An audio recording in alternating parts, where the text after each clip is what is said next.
কি গো, এমন চুপচাপ বসে আছো যে? তোমার মন খারাপ নাকি? কি আর হবে, গরিব মানুষ হলে যা হয়। হঠাৎ করে আজ এমন কথা বলছো?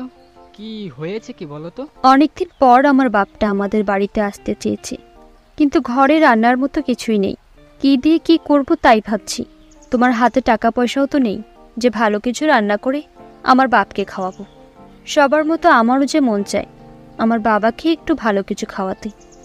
তার এখন অনেক বয়স হয়েছে, আর কদিনই বা বেঁচে থাকবে। কি করব বলো, উপরওয়ালা তো আমাদের গরিব বানিয়েই পাঠিয়েছেন। তার ইচ্ছার বিরুদ্ধে কিছু তো আর হয় না। দেখি, কাছে অল্প কিছু টাকা আছে, তাই নিয়ে বাজারে যাই, দেখি কিছু কিনে আনা যায় কিনা। এদিকে পানিতে আবার জমির চারাগুলো সব তো নষ্ট হয়ে গিয়েছে। তা বলছি, টাকাগুলো যদি এখনই খরচ করে ফেলো, তাহলে জমিতে চারা রোপণ করবে কি দিয়ে? যাই বলো না কেন, খেয়ে পরে তো বেঁচে থাকা লাগবে। বেঁচেই যদি না থাকে, তাহলে জমি চাষ করে কি হবে বলো? দেখি, বিকালে একবার রফিক ভাইয়ের বাড়িতে যাব। যদি কিছু টাকা ধার নিতে পারি, তাহলে আর কোনো চিন্তাই থাকবে না। আচ্ছা দেখো, তুমি যেটা ভালো মনে করো সেটাই করো। বাবা যখন তাহলে আজ আসছে, তাহলে আমি যাই, বাজারে গিয়ে একটা মুরগি কিনে নিয়ে আসি। বৃষ্টি এদিকে পড়েই চলেছে, বৃষ্টি ছাড়ানোর কোনো নামগন্ধই নেই। আমি যাই, এদিকে আবার দুপুর গড়িয়ে এসেছে। আচ্ছা, বাজারে গেলে তাড়াতাড়ি যাও, এদিকে আবার দুপুর হয়ে এলো।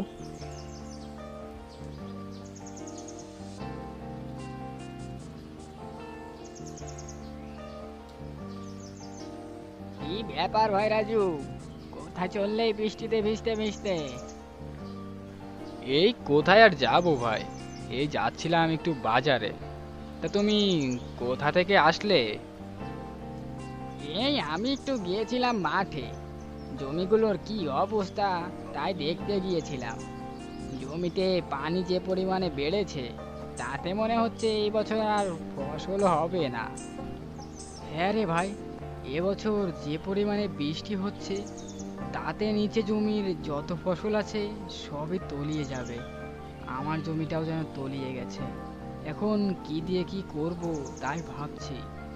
কি আর করবে, যা হবার তা তো হবেই। আল্লাহ যা করবে, এতে তো আর মানুষের কোনো হাত নেই।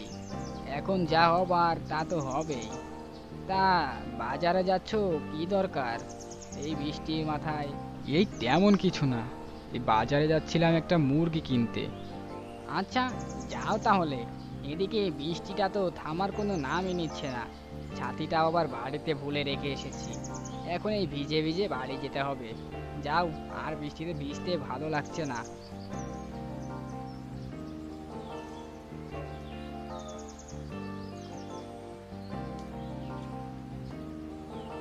যাই, কিছু কচু শাক তুলে নিয়ে আসি।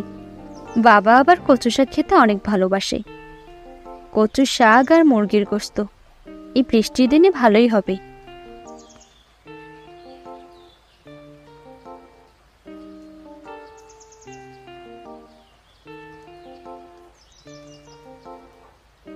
সাথে ভাবি, এই বৃষ্টিতে ভিজতে ভিজতে কাঁচি হাতে নিয়ে কোথায় যাচ্ছ? এই যাচ্ছিলাম একটু কচু শাক আনতে। কচু শাক আনতে যাচ্ছ তা ভালো কথা, কিন্তু এই বৃষ্টিতে ভিজতেছ কেন? আসো, এইদিকে আসো। ভিজে যাচ্ছ তো ভাবি, এই বৃষ্টিতে ভিজলে তো জ্বর হবে। আচ্ছা ঋতু, থাক, আমি যাই তাড়াতাড়ি কচু শাক নিয়ে আসি। আজ আবার বাবা আসবে, তাড়াতাড়ি রান্না করতে হবে। ভাবি, আমাকেও কিছু কচু শাক দিয়ে যেও। আচ্ছা, আমি যাই।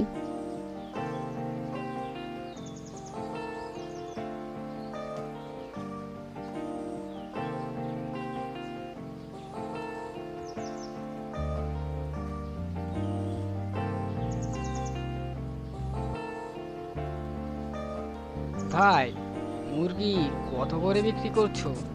মুরগি বড়গুলো নিলে 500 টাকা রাখা যাবে, আর ছোটগুলো নিলে 300 টাকা রাখা যাবে। আপনি কোনটা নেবেন? আমার কাছে আসলে বেশি টাকা নেই তো। আচ্ছা, আপনি এক কাজ করেন, ওই ছোটটাই দেন, ছোটটাই নিয়ে যায় না হয়।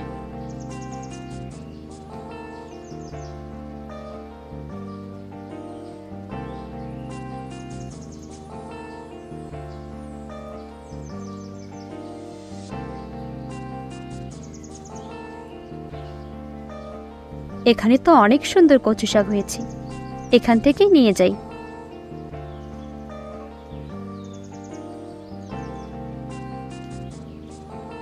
কি ব্যাপার রাজু, এই বৃষ্টিতে ভিজে ভিজে কোথা থেকে আসা হলো?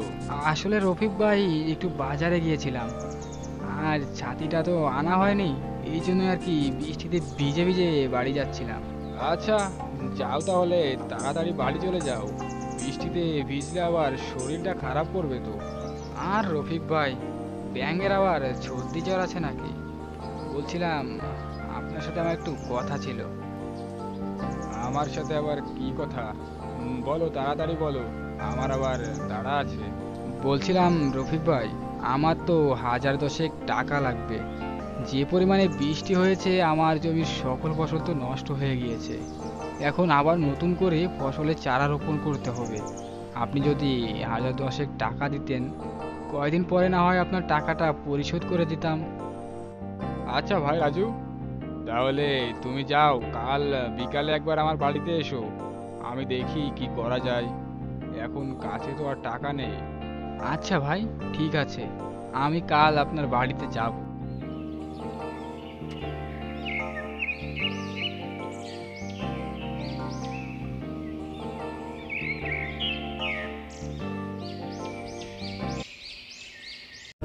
আরে মনে হচ্ছে কি এটা তো সত্যি হীরা। আলহামদুলিল্লাহ। টা নিলে 700 টাকা, ছোট সাইজেরটা নিলে 550 টাকা। কোনটা নেবেন? তুই তো কচু শাক খাস না, তা কচু শাক দিয়ে কি করবি? হ্যাঁ হ্যাঁ, আমি পাগল হয়ে গেছি। এখন চুপ করো তো, কাল সকালে বোঝা যাবে কে পাগল।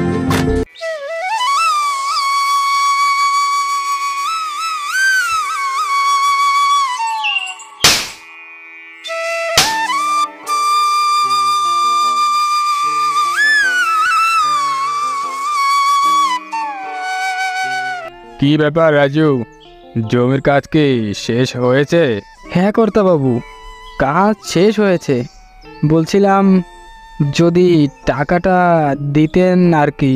টাকার জন্যই তো কাজ করছিস, তোর কাজের টাকা তুই নিবি, এত আমতা আমতা করার কিছু নেই। এই নে তোর টাকাটা, তুই নে তো।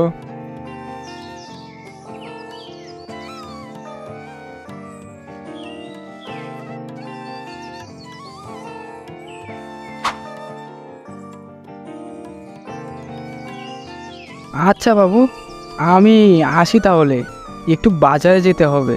শোন যে রাজু, কাল সকাল সকাল আসিস, জমিতে বীজ রোপণ করতে হবে। আচ্ছা বাবু, ঠিক আছে।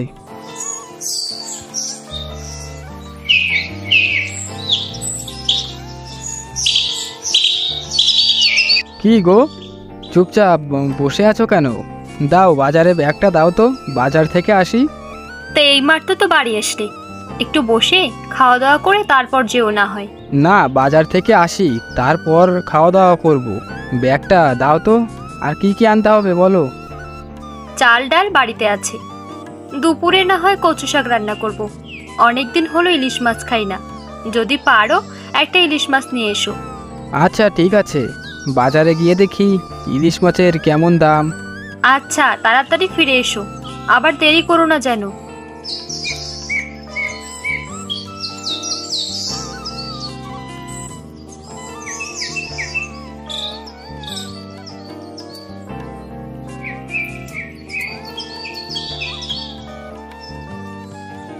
কি রাজু ভাই, কেমন আছো? এই তোমাদের দুয়ায় আছি অনেক ভালো। তা তোমার কি খবর? বেশি ভালো না ভাই। কেন, কি হয়েছে? এই কয়েকদিন কোনো কাজ নেই, বাড়িতে ছেলে মেয়ে দুটো খুব কষ্টেই দিন কাটছে। ভাই, তোমার হাতে যদি কোনো কাজ থাকে আমাকে একটা কাজের ব্যবস্থা করে দিও। কাজ একটা আছে, কাল তুই সকাল সকাল জমিদার বাড়িতে চলে যাস। জমিদার বাড়ি? কি কাজ? জমিদারের জমিতে বীজ রোপণ করতে হবে। আচ্ছা ঠিক আছে ভাই, আমি চলে যাব। বাড়িতে যা, আর চিন্তা করতে হবে না। এই নে 200 টাকা নিয়ে যা, ছেলে মেয়েদের জন্য খাবার কিনে নিয়ে যাস। তুমি অনেক ভালো রাজু ভাই। মনে কর আমার ছেলে মেয়েদের খাওয়ার জন্য দিলাম। যা এখন বাড়ি যা। আচ্ছা ভাই।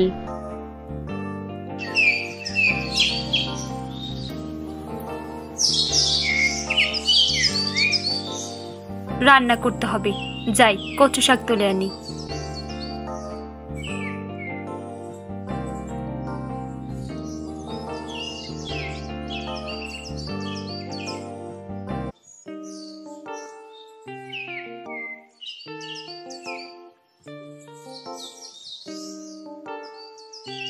ও সাথী ভাবি, কোথায় যাচ্ছ কাঁচি হাতে নিয়ে?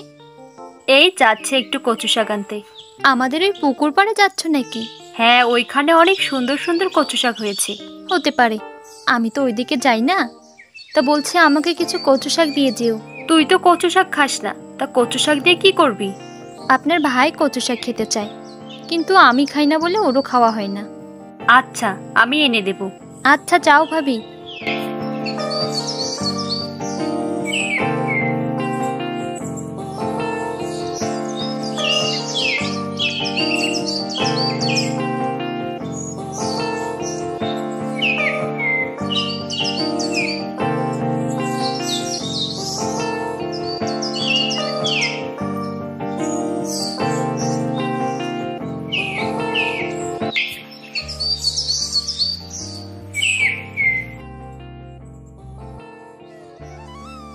কি হয়েছে চাচা?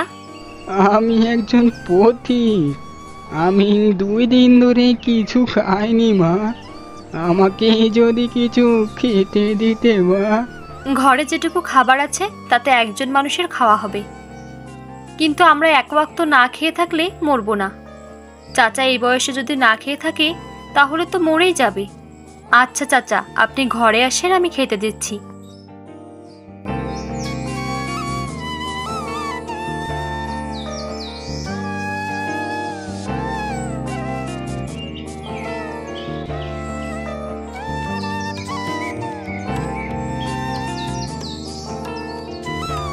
কি ভাই, ইলিশ মাছ কত করে বিক্রি করছো? বড়টা নিলে 700 টাকা, ছোট সাইজেরটা নিলে 550 টাকা। কোনটা নেবেন? সারা সপ্তাহের কাজের টাকা দিয়ে ইলিশ কিনতে হবে? কি বলবো ভাই, আমরাও তো বেশি দাম দিয়ে কিনে আনছি। আচ্ছা ভাই, ছোটটা দাও 1 কেজি।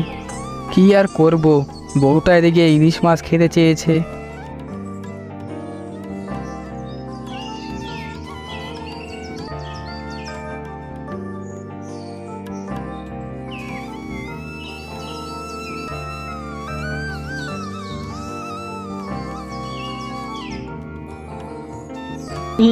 অনেকদিন পর মন ভরে খেতে পারলাম। শোন রে মা, তুই আমার কাছে কি চাস বল? না চাচা, আমি কিছু চাই না। না রে মা, তা কি করে হয়? তোকে তো কিছু নিতেই হবে। না চাচা, একজনকে খাওয়ানোর বদলে কিছু নিতে পারবো না। চাচা আমাকে ক্ষমা করবেন। তুই অনেক ভালো রে মা। শোন, আজ সন্ধ্যায় তোদের এই উঠানে কচুর পাতা বিছিয়ে রাখবি। কেন চাচা? রাখতে বললাম, রাখবি। দেখিস তোদের অনেক ভালো হবে রে মা। আমি চলি তাহলে। সারা জীবন মানুষের এমন সাহায্য করিস রে মা। আচ্ছা চাচা, আবার আসবেন।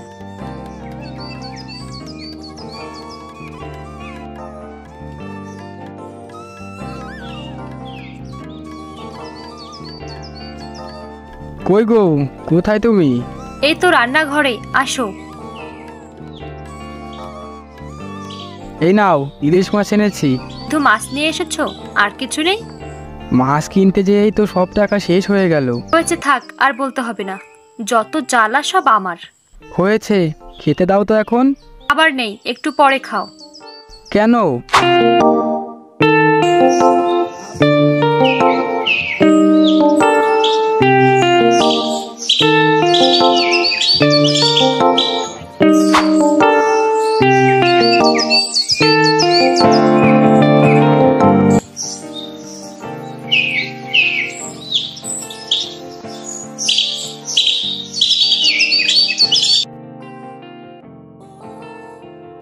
কি গো, তুমি কি পাগল হয়ে গেলে নাকি?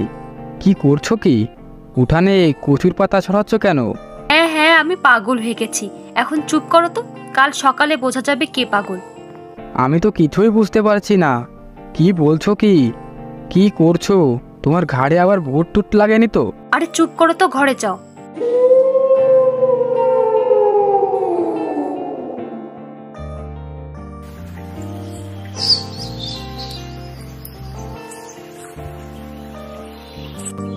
এ কি, কচু পাতাগুলো তো চকচক করছে কেন?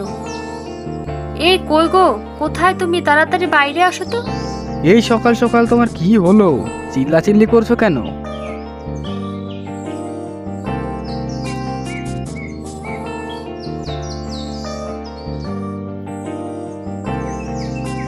এ কি, কচুর পাতা এত চকচক করছে কেন? আরে দেখো দেখো, মনে হচ্ছে সব হীরা। আরে মনে হচ্ছে কি? এটা তো সত্যি হীরা। আলহামদুলিল্লাহ, আল্লাহ যা করেন ভালোর জন্যই করেন। আমাদের আর কোনো চিন্তা করতে হবে না। আল্লাহ আমাদের দিকে মুখ তুলে চেয়েছেন। তারপর রাজু সেই হীরা বিক্রি করে আস্তে আস্তে অনেক ধনী হয়ে যায়। গরিব মানুষদের অনেক সাহায্য করে। কেউ তার দুয়ার থেকে খালি হাতে কখনো ফিরে যায় না।